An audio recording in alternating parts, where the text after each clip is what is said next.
Hello and welcome to Total IELTS. Peter here, and in today's video lesson I'll be looking at 8 mistakes to avoid in the IELTS Speaking Test. Now it might sound a bit negative looking at what not to do, but I know from experience that not making these mistakes will greatly increase your band score. I'll be looking at general mistakes that students make and also 2 mistakes for parts 1, 2 and 3 of the test. So before we begin, don't forget to subscribe and best of luck with your IELTS speaking test. Thank you for watching.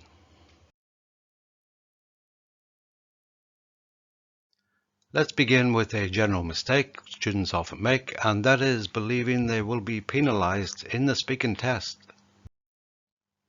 Students often ask, will I be penalized if I answer like this, or say something like that, or even behave in a certain way?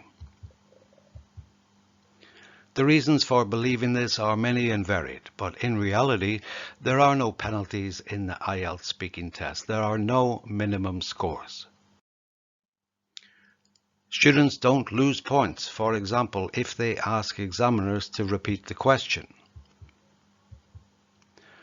Everyone is just graded simply from 0 to 9 on the band descriptors, according to their performance in the speaking test and according to the public band descriptors and nothing else.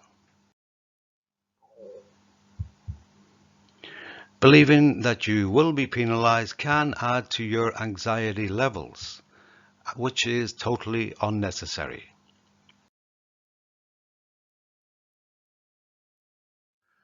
Moving on to part 1, and one of the common mistakes is when students try to memorize answers and give speeches. Part 1, section 2, the topic is always the same. It's either work or studies, describe them, or where you live. That can be your city or neighborhood, apartment or house. So the temptation here is for students to memorize their answers and then try to deliver a speech, for example, about their job. Examiners and indeed everybody can easily recognize when someone's giving a speech. The speaker's pronunciation and delivery change. If this happens, the examiner may or probably will stop the speech and move on to the next question. Also, it's important to remember that memorized speeches are not graded. So instead of trying to remember a speech, putting so much time and effort into it, expand your vocabulary instead on the topics of work, studies, accommodation, city or neighborhood. And also trying to remember and deliver a speech can actually cause stress.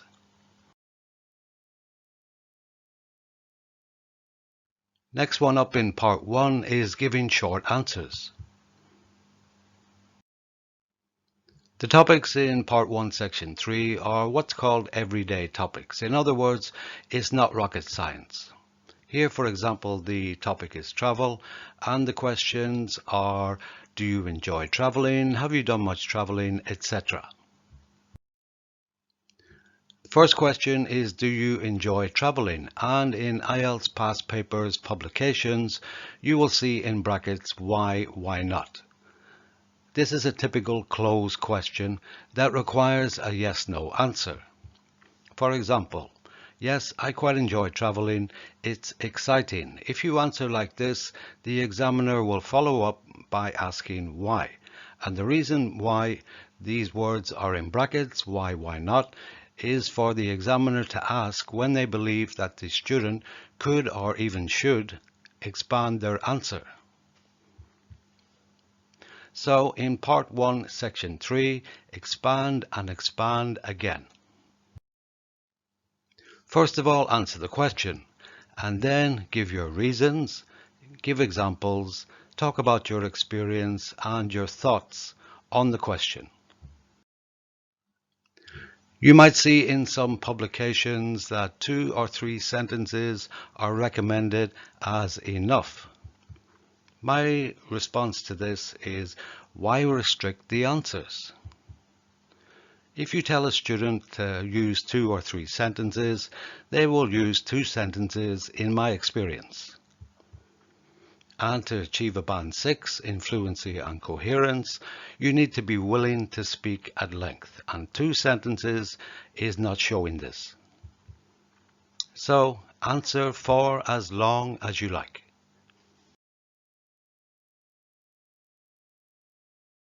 In part 2 of the speaking test, you need to speak about a topic for 2 minutes, and you're given a task card. On the task card are several prompts, and the mistake students make here is they believe they need to answer all the prompts on the task card. Here's a task card from an IELTS past paper, and the topic is describe an occasion when you lost something important. The prompts are you should say what you lost, etc. Now, believing that you must answer all the prompts on the task card results in answers of 2 to 3 sentences. And this means that the student usually speaks for less than 2 minutes.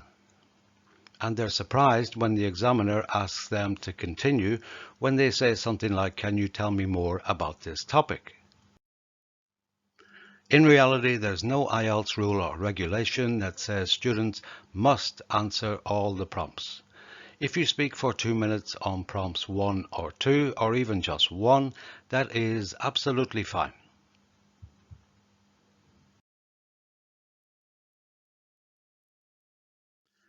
Another common mistake in part 2 is when students believe they can't deviate from the prompts on the task card.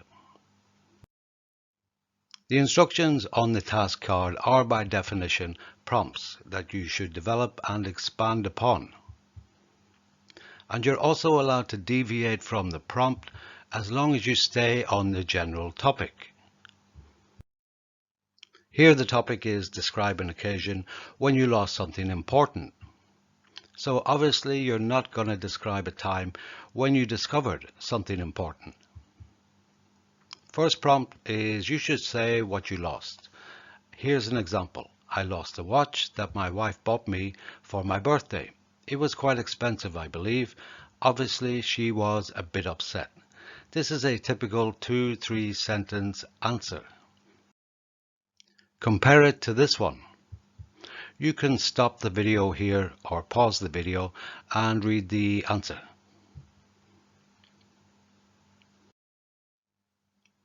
So the prompt is say what you lost. So first of all, answer the prompt. You can deviate a little bit. For example, in the previous example, the speaker gave some background information about birthday presents that him and his wife give each other.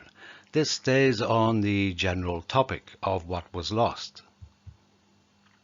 And this is a perfectly natural and normal thing we do in everyday conversation. We use asides like by the way or incidentally.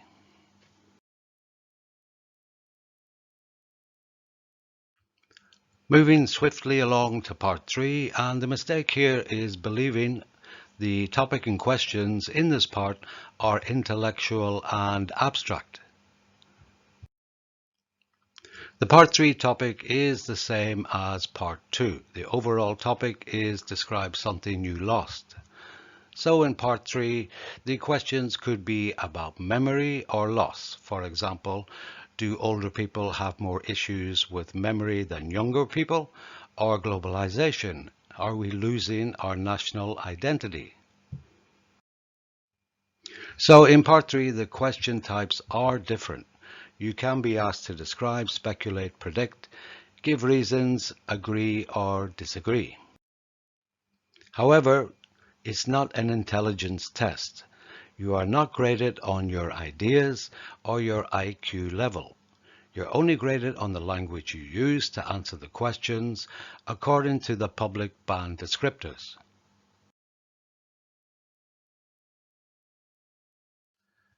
Another mistake in part 3, which is quite common actually, is when students answer a question that they haven't really understood. There's many reasons why students don't understand the question. For example, the examiner may have worded the question in a difficult way. So when this happens, when you don't understand or even partially understand the question, don't attempt to answer it. Remember, there's no penalty for asking the examiner to repeat or clarify the question. You can ask questions for clarification or just be honest and say, sorry, I don't understand the question. When you do this, the examiner, who by the way is there to help, will rephrase and even give you some examples. So if you don't understand and attempt to answer the question, the examiner will probably stop you and repeat the question, or they might interrupt your answer and rephrase the question, which can have a negative effect on your confidence.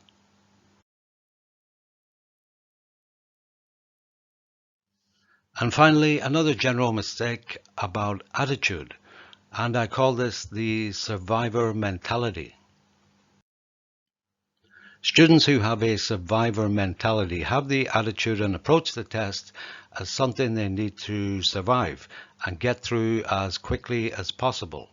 The reasons why they have this type of attitude are many. For example, they might believe too much in the negative IELTS myths that they've heard from other people or they've read on from various sources.